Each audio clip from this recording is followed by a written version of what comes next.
The sun was setting on the horizon when Joseph Miller parked his dusty pickup truck in front of the Grand Riverside Hotel, the most luxurious establishment in the entire region. Wearing a simple checkered shirt, faded jeans, and worn leather boots, he adjusted his straw hat before getting out of the vehicle. His firm and calm steps contrasted with the looks of astonishment and disdain he received from staff and guests walking through the Italian marble lobby. At the reception desk, a young woman in an impeccable uniform examined him from head to toe, barely hiding her discomfort. "May I help you, sir?" she asked with a forced smile. "Good evening, miss. I have a reservation for a week," replied Joseph, his deep and serene voice echoing through the silent environment. The receptionist typed something into the computer, her perfectly manicured nails tapping on the keyboard. "Name, please." "Joseph Miller." The silence that followed was broken only by the soft sound of the air conditioning. The employee frowned, checking the screen repeatedly. "Is there a problem?" asked Joseph, maintaining the calm that had always characterized him. "Sir, we do have a reservation in your name, but—" She hesitated, casting a meaningful look at the manager, who was approaching with hurried steps. "Good evening, Mr. Miller. I'm Richard Anderson, General Manager of the Grand Riverside Hotel," introduced the man in a neat suit. "We happen to have a very important corporate event this week. Perhaps you'd feel more comfortable in another establishment, more suitable to your profile." Joseph adjusted his hat again, a gesture that masked a subtle smile. "I appreciate your concern, Mr. Anderson, but I prefer to stay. The reservation is paid for, isn't it?" The manager cleared his throat, visibly uncomfortable. "Yes, everything is in order with the payment, but—" "Then I see no reason to look for another place," concluded Joseph, extending his hand to receive the room key. As he headed for the elevator carrying his single worn leather suitcase, Joseph noticed the whispers and disapproving glances from guests in the lobby. Among them, a tall man with graying hair wearing an impeccable Italian suit observed him with particular interest.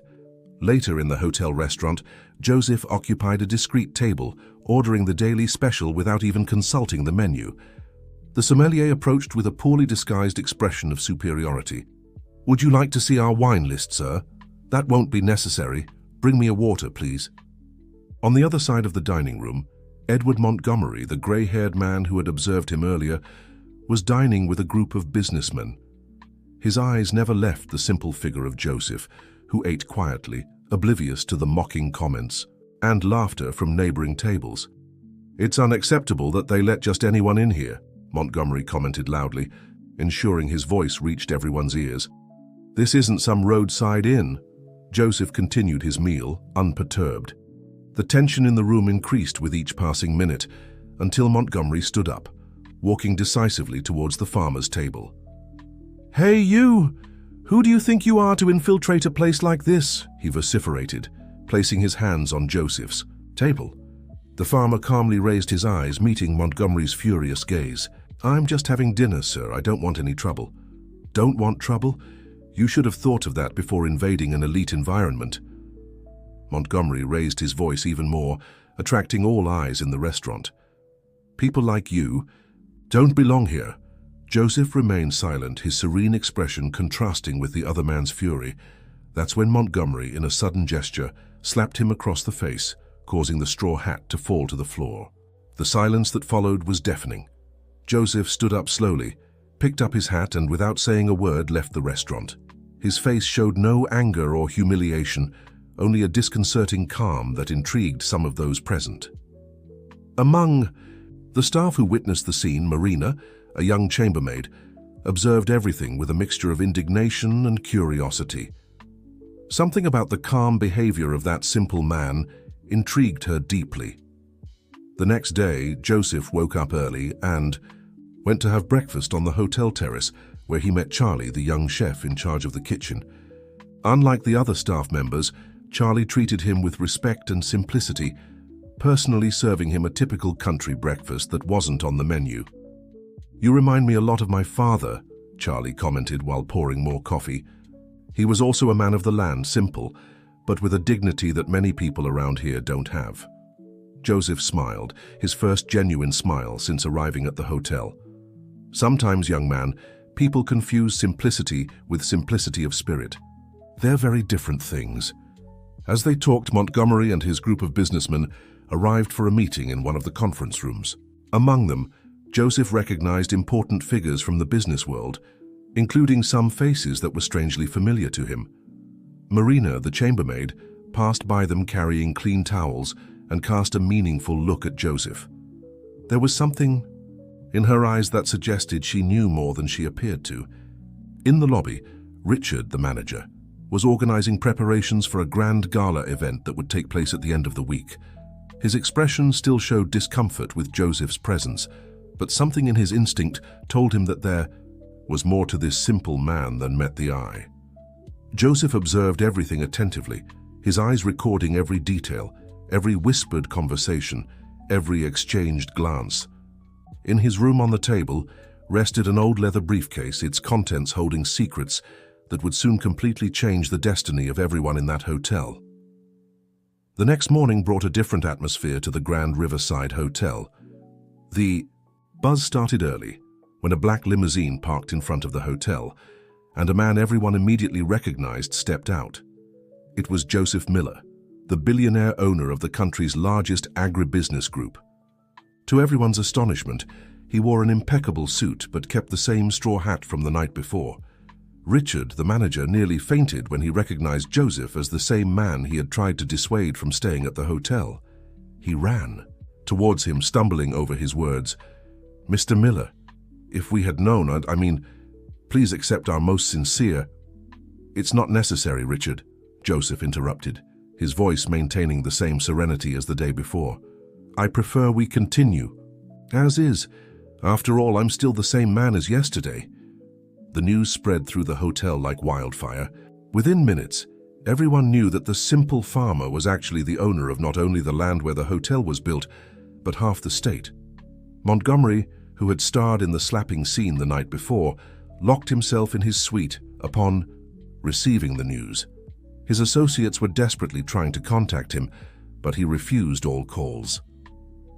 Marina, the chambermaid, took advantage of the moment of agitation to discreetly approach Joseph. "Sir, I need to tell you something. I found documents in Mr. Montgomery's room that might interest you." Joseph led her to a more private corner of the lobby. "What kind of documents, Marina?" "Plans of your lands, contracts, something about an ongoing negotiation. It was all spread out on the table when I went to clean. I also overheard some conversations. They're planning something big." At that moment, Charlie, the young chef, approached hurriedly. "Mr. Miller, excuse me for interrupting, but last night after you left the restaurant, I overheard a conversation between Montgomery and his partners in the kitchen. They were talking about buying your lands, mentioned something about forged documents." Joseph listened attentively, the pieces of the puzzle starting to fit together. For months he had suspected something was wrong with the insistent offers to buy his properties. In the main hall, preparations for the gala event continued. Joseph observed the movement while planning his next steps. Montgomery and his group had reserved the entire hotel for that week, supposedly for a corporate event. Now it was clear that the real reason was something else.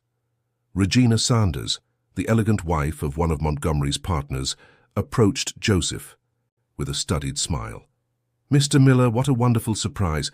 My husband always speaks of you with such admiration." "Curious," Joseph replied, maintaining a cordial smile. "Considering your husband actively participated in the plan to take my lands." Regina paled but maintained her composure. "I don't know what you're talking about. Frank only admires your business methods." "The honest methods or the ones you were planning to use against me?" The woman quickly withdrew, leaving Joseph even more convinced of his suspicions. He needed to act, but with caution. The gala event would be his perfect opportunity. During lunch, Joseph invited Charlie and Marina for a private conversation in his suite. The young chef brought with him audio recordings made on his cell phone, registering compromising conversations between Montgomery and his associates. "They were talking about using the hotel as an operations center," Charlie explained. "Something about documents that needed to be adjusted before the land transfer." Marina added, "And I found this among the papers." She handed over a sheet. with handwritten notes detailing values and percentages of bribes to be paid. Joseph examined the document carefully. This explains a lot. Montgomery was always ambitious, but I never thought he would go this far. One detail in particular caught his attention, a reference to past events, mentioning an old debt to the Miller family. Joseph felt his heart race as he recognized in the subtext a connection he had long been trying to establish. In the hallway, hurried footsteps and raised voices indicated that Montgomery and his group were in panic. The presence of the real Joseph Miller had destabilized all their carefully crafted plans.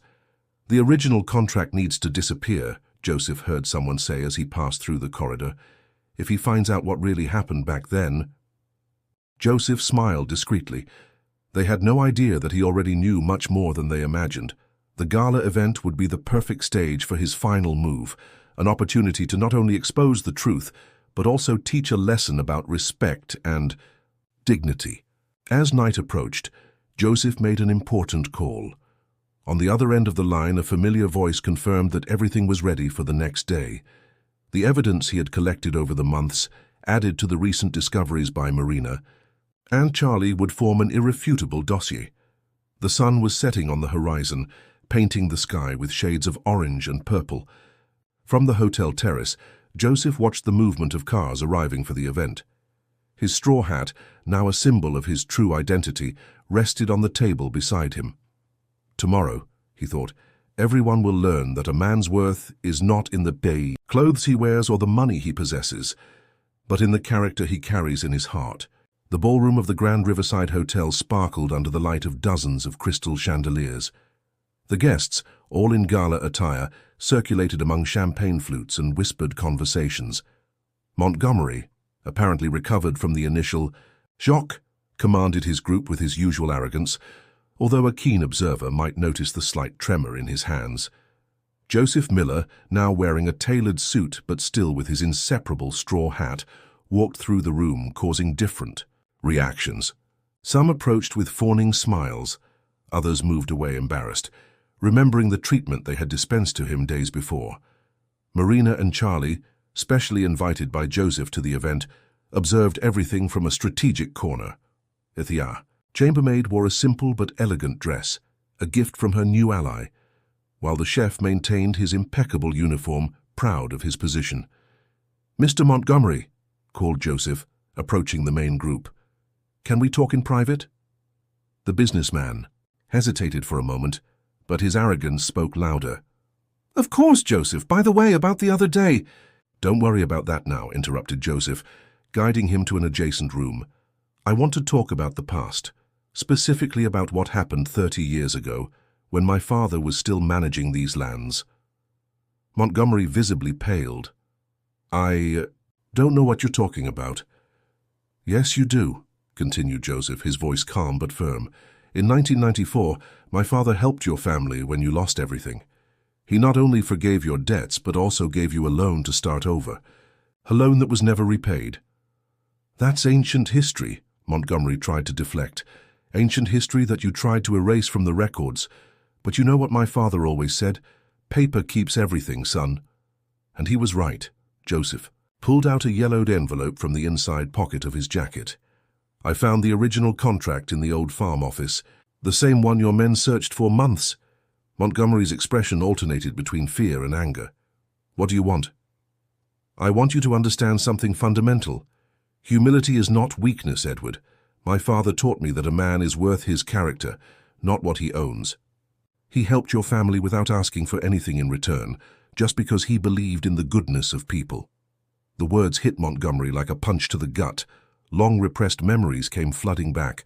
Joseph's father, Anthony Miller, handing him an envelope with money, saying, "One day you'll understand that helping others is the greatest wealth that exists." In the ballroom, guests were beginning to notice the absence of the two central figures of the event. Regina, wife of one of Montgomery's partners, approached the door, trying to overhear the conversation. "I know all about your plans, Edward," Joseph continued. "The secret meetings, the forged documents, the manipulation attempts, all to take what my father built with so much work." "You have no proof," Montgomery challenged, regaining some confidence. Joseph smiled serenely. "I have all the necessary evidence, but I didn't come here to destroy you or your partners. I came to offer a chance for redemption, just as my father did 30 years ago." The door suddenly opened, and Regina entered, followed by other members of the group. "Edward, the investors are getting impatient. We need—" She stopped upon seeing the scene. Montgomery seated, looking years older, while Joseph remained standing, holding the yellowed envelope. "It's good that you've arrived," said Joseph, turning to the group. "Now I can tell the complete story of how Edward Montgomery built his empire on a lie, forgetting the kindness that once saved him." For the next hour, Joseph revealed the whole truth. He told about how his father had helped not only Montgomery, but several families in the region, how he kept meticulous records of each act of kindness, not expecting anything in return, but to one day be able to show his son the true meaning of wealth. The silence that followed was deafening. Several of those present, influential businessmen and important figures in society, began to discreetly distance themselves from Montgomery. His house of cards was beginning to crumble. "What are you going to do?" asked Montgomery, his voice barely above a whisper. "I'm going to do what my father would do," Joseph replied. "Give you a new chance, but this time with one condition, that you learn the true lesson he tried to teach you 30 years ago." The words hung in the air like a sentence. In the main ballroom, the music continued to play, oblivious to the drama unfolding in that small room. Marina and Charlie, who observed everything from the door, exchanged looks of admiration. Joseph Miller had achieved something extraordinary, transforming a story of greed into a lesson in humility. The sun was rising on the horizon when Joseph Miller convened a press conference in the main ballroom of the Grand Riverside Hotel. Journalists packed the room, eager for the announcement that promised to change the future of the enterprise. "This hotel was built on my land," Joseph began, his straw hat contrasting with his impeccable suit. "But today it will be rebuilt on new values." The audience listened in silence as he detailed his new project. The Grand Riverside Hotel would be transformed into a center for inclusive hospitality, where elegance would coexist with simplicity, and respect would be the only criterion for admission. Montgomery, seated in the front row next to his former partners, kept his eyes lowered. The previous night had changed something fundamental inside him. The story of how Anthony Miller had saved his family from financial ruin 3 decades ago had awakened memories long buried under layers of ambition and arrogance. As part of this transformation, Joseph continued, "I announced the creation of the Anthony Miller Institute, which will offer professional training in hospitality for young people from rural communities. Charlie, our talented chef, will be the director of the culinary program." Charlie, now wearing a jacket with the Institute's new logo, smiled emotionally. Beside him, Marina discreetly wiped away a tear. She had been appointed coordinator of the hospitality program, her integrity and dedication finally recognized. "But the most significant change," Joseph went on, "will be in the management model. The hotel will be run by a board that will include representatives from all social classes, ensuring that never again will someone be judged by their appearance or origin." Richard, the manager who had previously tried to prevent Joseph from staying, now applauded enthusiastically. His own transformation was a testament to the power of humility and sincere repentance. In the middle of the presentation, Montgomery unexpectedly stood up. "Mr. Miller, may I say a few words?" Joseph nodded, curious. Montgomery walked to the podium, his hands trembling slightly. 30 years ago, a man taught me a lesson that I chose to ignore. Anthony Miller saved my family from poverty, asking only that I learn the value of compassion. Instead, I let greed consume me, planning to steal the land of the son of the man who saved me." The silence in the room was absolute.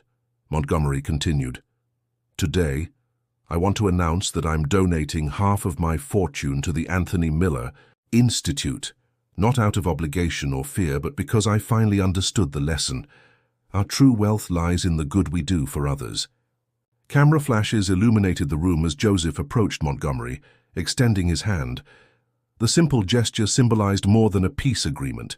It was the materialization of Anthony Miller's legacy. In the months that followed, The Grand E. Riverside Hotel became a symbol of social transformation. Executives in expensive suits shared breakfast with farmers in simple attire. The corridors that once echoed with scornful laughter now resonated with sincere conversations and mutual respect. Joseph's straw hat gained a place of honor in the reception, framed next to a photograph of his father. Below, a golden plaque bore the phrase that Anthony Miller so often repeated: "A man's worth is not in what he owns, but in the character he carries in his heart." Marina and Charlie, now coordinating their respective areas at the Institute, watched with satisfaction as each new class of students graduated. Many of them were children of farmers who now had the opportunity to build a dignified future without abandoning their roots. Montgomery, fulfilling his promise, became one of the main supporters of the Institute. His transformation inspired other businessmen in the region to review their own conduct and values. On a quiet afternoon, Joseph contemplated the sunset from the same terrace where days before he had planned his revelation. The hotel now radiated a different energy, a harmony that transcended the opulence of its architecture. "Dad," he whispered to the horizon, "your lesson has finally been learned, not just by Montgomery, but by all of us." And so, the Grand Riverside Hotel became more than a luxury establishment. It transformed into a living testimony that true greatness lies not in marble and crystal, but in the ability to recognize the dignity in every human being. Dear listeners, we hope that the story of Joseph Miller and his journey of transformation has touched your hearts. To continue this journey of emotions and learnings, we've prepared a special playlist with equally inspiring stories. Find it here by clicking on the link to the left. If this narrative of overcoming and humanity has moved you, don't forget to subscribe to our channel and leave your like. Every day we bring unique stories that explore the complexity of life and teach us valuable lessons. Share your thoughts in the comments. Which moment of the story touched your heart the most? We await you on our next narrative journey.